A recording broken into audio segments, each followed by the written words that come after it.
ప్రఖ్యాత సంగీత దర్శకులు ఇళయరాజా గారు, గాన గంధర్వులు ఎస్పి బాలసుబ్రహ్మణ్యముల మధ్య ఇప్పుడు పచ్చగడ్డి వేస్తే బగ్గుముంటుంది అని వార్తలు వినిపిస్తున్నాయి. ఒకప్పుడు ఈ ఇద్దరు కూడా ఎంతో ఆత్మీయులు. అయితే అంతటి దృఢ బృందం ఉన్న వాళ్ళ మధ్య ఈ గోలంటి అనే కదా మీ డౌట్? ఎక్కడైనా వచ్చేది డబ్బు దగ్గర సమస్యలు కాబట్టి ఆ డబ్బే ఈ ఇద్దరి మధ్య కూడా సమస్యను తీసుకొచ్చింది అని పలువురు పలు రకాలుగా అనుకుంటున్నారు. ప్రస్తుతం బాలు పెద్ద ఎత్తున షోలు నిర్వహిస్తున్నాడు. ఆ షోలలో ఇళయరాజా సంగీతం సమకూర్చిన పాటలను పాడుతున్నాడట. అదే గొడవకు కారణమయ్యింది అని చెప్పుకుంటున్నారు.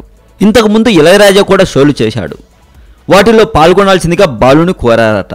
అందుకు బాలసుబ్రహ్మణ్యం గారు పెద్ద మొత్తంలో డబ్బులు అడిగారని, దాంతో బాలుని పక్కన పెట్టి కుర్రాళ్లతో ఆ షోలు చేసేశాడని, ఇక ఇప్పుడు ఇళయరాజా వంతు వచ్చింది కాబట్టి బాలు నిర్వహిస్తున్న షోలలో నా పాటలు పాడొద్దని లీగల్ నోటీసులు పంపించాడు అని పలువురు పలు రకాలుగా చెప్పుకుంటున్నారు. మరింత టాలీవుడ్ సమాచారం కోసం సబ్స్క్రైబ్ చేయండి టాలీవుడ్ సెంటర్.